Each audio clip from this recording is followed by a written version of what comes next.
At so ayan, hi guys, welcome back at channel natin at ito na nga po sa episode 263 natin para kay season 4 natin kay Kalbo at huwag na natin patagalin pa, simulan na natin yan. At dito nga tayo natapos since sa pagkasabi na ito ng kapatid ni Shiryu na since wala na, patay na yung kanilang grandpa ay siya na lang yung sasali o papasok sa Hero Association bilang isang S-rank na hero. So grabe ang tindi ng kapatid ito ni Shiryu at now ang continuation niyan is ito naman na. So balik dito sa kampo o sa may building na ng Neo Organization dahil ito nga nagsalita na ito si Mr. A. Sabi niya nga dyan na ito na-confirm na legit na talagang halimaw ayang si Amay Mask. So kaya nga ito tuloy niya nga rito, one down na naman para nga dyan sa Hero Association at ito nga ngayon magkakasama na itong mga leaders nga ng Neo Organization at ito nga nagsalita ito si Zydats o Zaydats ba yung pangalan nito kung di ako nagkakamali, pero yun nga sabi niya rito na dahil nga halimaw pala talaga legit ayang si Amay Mask, ibig sabihin hindi na siya protektado ng batas at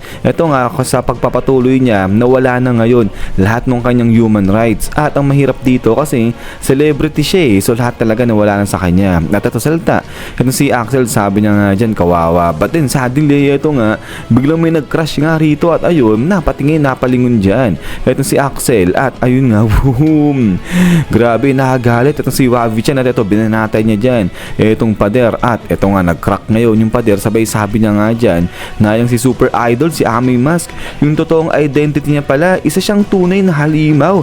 Paano niya raw nagawa na mag-resign dahil lang sa bagay na yan? So gigil na gigil ito si Wavi at ito nga ngayon naiiyak siya kasi sabi niya nga dyan na gusto niya sanang talunin ito si Amay Mask gamit yung kanyang sariling lakas bilang isang idol. So di na nga kasi mangyayari yun kasi wala na hindi na idol yung si Amay Mask. So kaya talagang frustrated dito ito si Wavi-chan, ayun nanginginig pa siya. Sabi niya nga dyan na talagang walang kapatawaran itong ginawa ni Amay Mask. But then maya nagsalita na itong si Mr. A. Sabi niya nga dyan na kailan kaya marirealize na ito ni Wavi-chan na yung kanyang pagiging pillar of advertising dito sa Neo Organization side job lang talaga yan. Pero yun nga tingin-tingin din dito ito si Zaydat, sabi niya nga dyan di ba gumastos ng talagang malaking pera itong si Wavi-chan para sa kanyang surgery.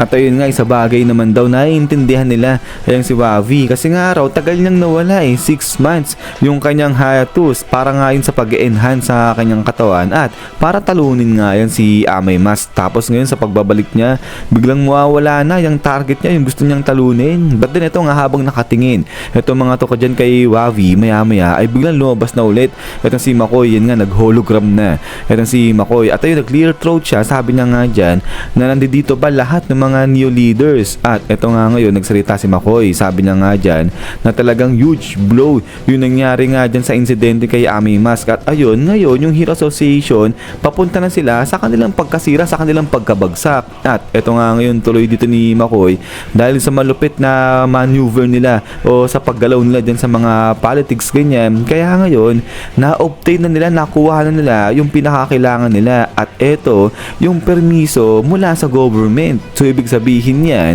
ay pwede na nga raw silang mag-act ngayon katulad sa ginagawa ng Hero Association. So pwede na nga raw sila ngayon na gumamit ng mga armas at gumamit ng puwersa sa tuwing gagawa sila ng kanilang mga hero activities. At so ayun, dalawa na ngayon yung binigyan ng legal authority para kumilos o mag-operate bilang mga heroes. So yun nga yung Hero Association at saka itong Neo Organization. So kasado na nga yan. But then pagkatapos nga niya na ito nga ngayon nagsalita na itong si Ryumon, sabi niya nga dyan. So ang ibig sabihin nito, pwede na raw silang gumala-gala, maglakad-lakad din sa kalye kahit may hawak silang mga baril. Pero yun salita na ito si Darkshine, sabi niya nga dyan bakit di niya nakikita si Blue, parang wala daw dyan, sabi niya ganyan. At ayun salita ito si Metalbad, sabi niya nga dyan aba yung pinaka top dog, sabi niya ganyan, nagsisimula ng di umatid ng meeting sabi niya ganyan. At ito nga ngayon biglang salita ito si Child Emperor, sabi niya nga dyan na nakita niya si Blue umalis nagmamadali pero mukhang masaya raw ito si Blue. At sabi niya nga dyan simula nung pag-alis nga ni Blue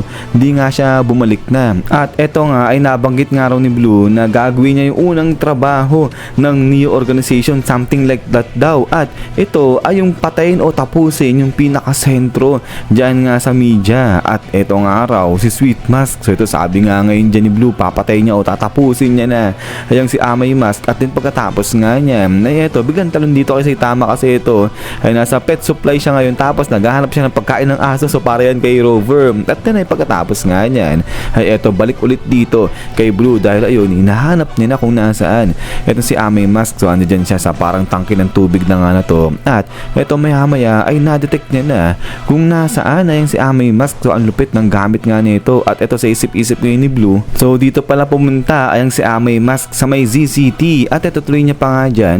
Etong ZZT ay na-abandon na yan kasi nga na-destroy yan during sa Monster Association incident. So yun nga yung ni-raid sinugod ng Hero Association yung Monster Association. At now sabi nga nito ni Blue kung balak itago ng Hero Association si Ame Mask ay perfect na perfect talaga itong lugar na to, itong ZZT para itago dyan si Ame Mask. At eto naiinis etong si Blue, sabi niya nga dyan, pero ganun pa man rin etong gantong klase na manhunt na ginagawa niya ay nagre-require talaga yan ng sobrang daming tao, manpower daw yung kinakailangan dyan. So kaya nga raw nakakainis etong Hero Association kasi raw nangingialam sila, nag-i-interfere sila sa pagtugis niya dyan kay Ame Mask. So iniisip nito ni Blue na yung Hero Association itinatakas, itinatakbo ayang si Ame Mask. But din pagkatapos nga niya na ito nga nagkaroon na ng flashback dito etong si Blue habang hinahabol niya ayun si Kalbo at saka nga etong si Ame Mask. So malupit na itong si Blue kasi nakita niya etong ginawa nga ni Saitama dyan kay Ame Mask, yung tinangay niya yan. So ito ngayon takbo dyan, ang bilis na ito ni Blue at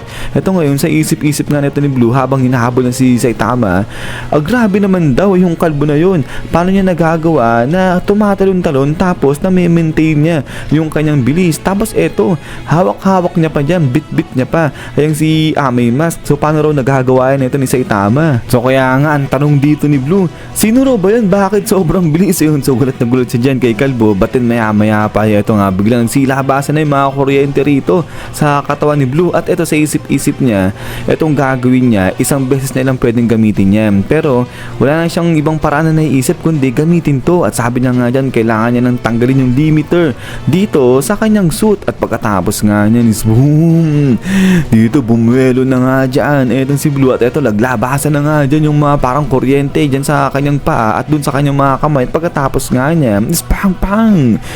So dito kala mo parang naging kidlat etong si Blue at ayun hinahabol niya na talaga yung tuluyan si Saitama at malapit niya nang maabutan dyan etong si Kalbo. But then maya maya pa is bam, biglang labas naman dito sa harapan niya dali-dali etong si Genos. So grabe ang bliss din talaga nito ni Genos at ito talagang nagulat etong si Blue. At ayun nga salita etong si Genos, sabi niya nga dyan ano raw ginagawa nito ni Blue, tumigil siya sabi niya ganyan. At so eto na nga nagkatapat-tapat na etong mga big time na to, pero panis etong si Blue dyan sa bilis ni Kalbo hindi pa rin ubra kasi nga tinanggal niya na yung limiter nung kanyang suit para nga lang makahabol dyan kay Saitama. But then pagkatapos nga niyan is yan guys. So hanggang dito lang itong si episode 263 natin. So ayun na, parang nagiging interesting na yung mga kaganapan dito kasi nga yung pinaka-top dog tuloy yung pinakamataas dyan nga sa Neo Organization ay ayun hinabol itong si Saitama. So ibig sabihin magiging familiar na siya dyan kay Kalbo natin. But anyways yun nga guys, ay ulit maraming salamat sa panonood dito kay Kalbo. At ayun, hintay-hintay lang para sa next episode natin dito. So yun na naman, so lagi mag-ingat, God bless niyo lahat at kita-kits tayo ulit.